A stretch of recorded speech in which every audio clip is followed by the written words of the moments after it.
flight. This is the first flight in history, a first commercial flight ever to go from Israel to a Gulf Arab country. Obviously, we're being welcomed. Right now, we're flying over Saudi Arabia, the Kingdom of Saudi Arabia.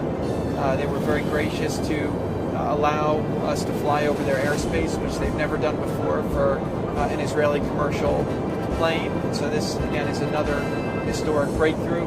But I think that all of this is hopefully a manifestation of what is possible in the Middle East. We're seeing today, over the last years, people have spoken about all of the bad things that have happened in the Middle East and all of the conflict and the chaos and the division that has existed for the last decades.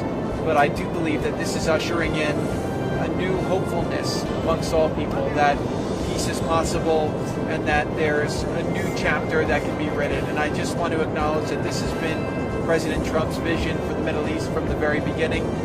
He's had to do a lot of unconventional things. He's moved a lot of plates around, but as you see, the results speak for themselves. And so President Trump has shown today that he can bring people together, and it also took great leadership between the Crown Prince Mohammed bin Zayed and Prime Minister Bibi Netanyahu.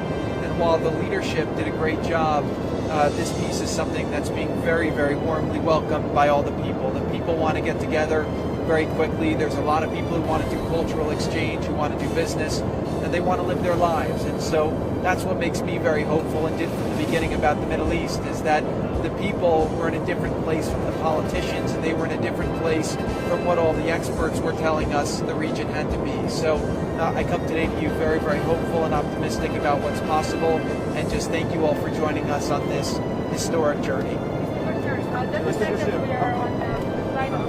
Perhaps maybe Ambassador O'Brien will say something. Look, I want to thank Jared for the work he's done for the President of the United States. I've said this on many occasions that although he doesn't have the formal title of ambassador, Jared's one of the great representatives of the country and of the President, and he and his team have done an incredible amount of hard work together with our colleagues from Israel and our colleagues from the Emirates.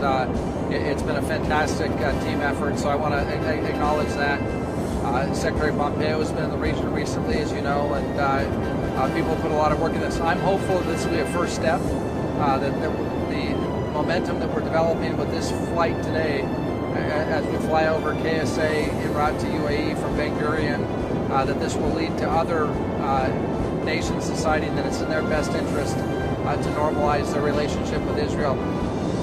The fact that it's the UAE and Israel as a first step is really we're enthusiastic about it, because you have the startup nation. You've got this creative, innovative country of Israel that's shown over the past 20 or 30 years what a country can do when they apply themselves and have free men and free markets and free women and free markets.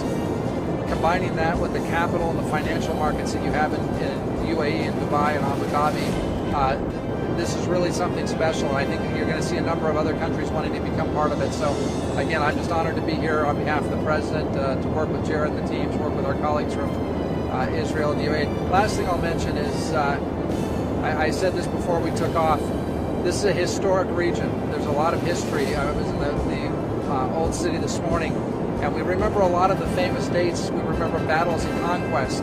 What we don't always remember are the times, because they're few and far between, in which peace has been made. This day is going to go down in history as a day of peacemakers, and I think you're going to have President Trump and Crown Prince Mohammed bin Zayed and Prime Minister Bibi Netanyahu remembered in history as being peacemakers, and that's a wonderful title, especially in this region. They'll take that'll be their legacy, no matter what happens in the rest of their political careers. So thank you.